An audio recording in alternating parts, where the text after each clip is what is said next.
san laha maalin baa fiita lagu siini foojignaanku waan haysanoo faafiyaa badan markay tala fogaataan murtida furo u yeelaa maantana mid faa'iido laan faraqa haystaa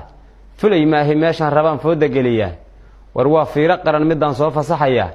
fahamkiina kaashada tixdan waa fac weyn tahay afarta faadi aan ku waday maydin fahansiiyey faahin gabay anoon sheeganin fiidma ka hikaaj faseexadihii aan xiray miyaan soo fasaxay caaw afar kalena faafiya haddaan faylka rogaya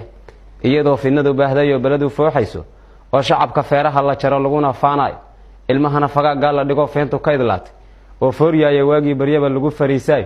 ficilkii xumaa iyo dadkii faysha laga gooyey markii faraca Soomaaliyeed meel kasta u fiigay Afrikadu fallaaray wateen kuna faniinsheen